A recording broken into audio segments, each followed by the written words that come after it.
It's been a while since I made the first devlog for my shooter called Satan, and since I haven't been slacking off, let's take a look at what's new. First of all, I want to thank everyone for the very positive comments and the great ideas about weapons. As I just revealed, the game will officially be called Satan. It won't be Satan 2 because the first game, Satan 3D, wasn't a huge success and it's not even on Steam. So I think Satan is simpler and better and easier to remember. I also released a teaser and put the game on the Steam, so feel free to add it to your wishlist if you haven't yet. It would really help me out.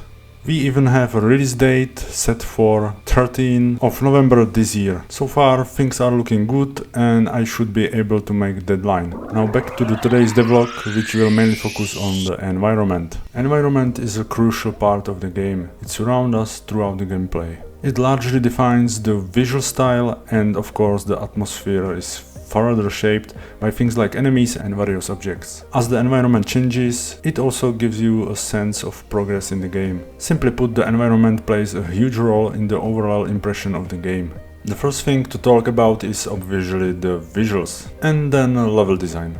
But the best result is when these two work nicely together. For example, if I make a level set in hell with lava, that's the visual. Naturally, if you fall into the lava, it will deal damage and the map will be designed in such a way that you will need to jump across platforms. That's the level design. That's just simple classic example where these two things working together. When I first started working on Satan, the first thing I did was the weapons, which I talked about in the first devlog. And then I immediately jumped into level design. Since I didn't have my own textures at the time, I decided to use some textures from the game Blood, because if I had to compare my game to something, Blood would probably be the closest. So I used a set of textures from the game and started building levels. I think I made about 5 levels initially, which gave me a good idea of what textures I would need, like stone walls, wood, etc. That way I didn't waste any time and could jump into level design immediately. As I mentioned in the first video, I'm developing this game in the EFPS editor, and there's absolutely no problem once I had the level built to change textures for my own. So when I released first devlog of this game, some of you commented that the textures looked similar to Blood, and yes, you are right, they were from the game. However, at this point all textures are created by me. I currently have around 227 textures and I might add a few more. These are mostly wall and floor textures, ranging from various stones, walls to wooden walls, tapestries, pictures on walls, sculptures, windows, and so on. Of course, the environment also includes decorations and props that enhance the overall visual experience. I currently have about 115 of these. You'll find statues, trees, torture devices, corpses, and even barrels. Some of these props can be destroyed, so a few more images was needed. As you can see, there are quite a lot of assets, especially for a small game like this. I originally tried to find or buy some images to speed up the process, like a retro texture pack, but I couldn't find anything suitable, so I had to make everything myself. And while I'm happy with the result, I have to admit it takes a lot of time. That's just something you have to factor in. So what can you look forward to in this game?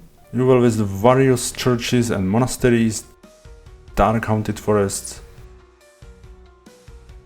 and demonic gardens. We'll also explore stinky sewers deep underground where the undead have made their home. You'll visit massacred city ravaged by demons and satanists. And of course there will be dark dungeons and hell itself. When I started working on this game, it was supposed to be a simple retro shooter, which it still is, of course, at its core, but thanks to the scripting I realized I could make the game more dynamic by adding some mechanics. For example, in most levels there's a hidden priest who is your ally.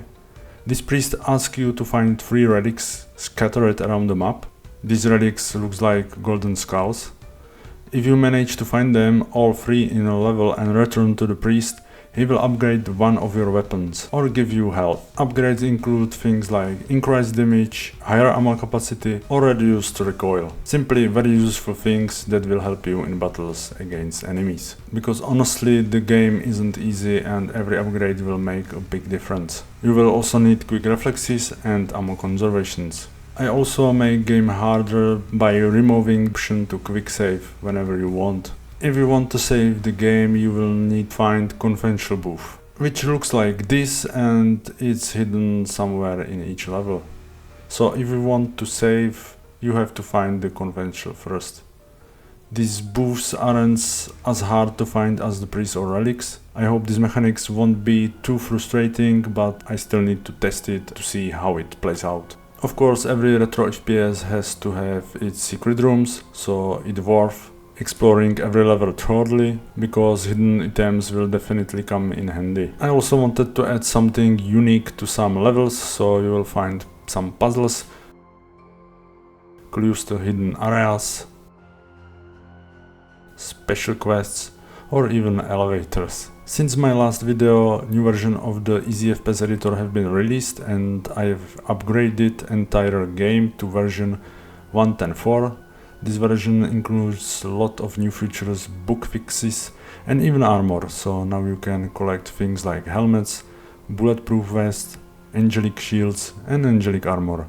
As I mentioned, a lot of bugs were fixed and new feature was added where you can limit the area enemies can move. This also allows you to create flying enemies, which is pretty cool.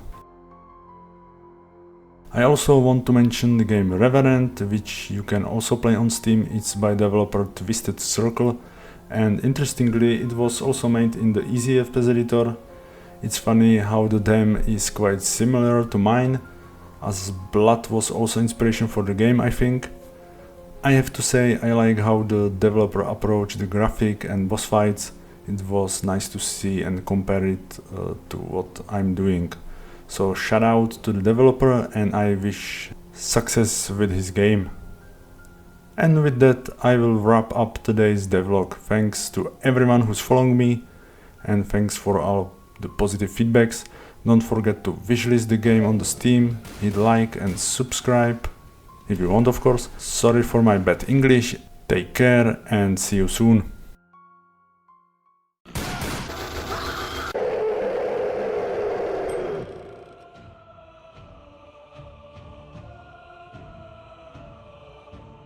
The killing, all the anger, just brought you to me.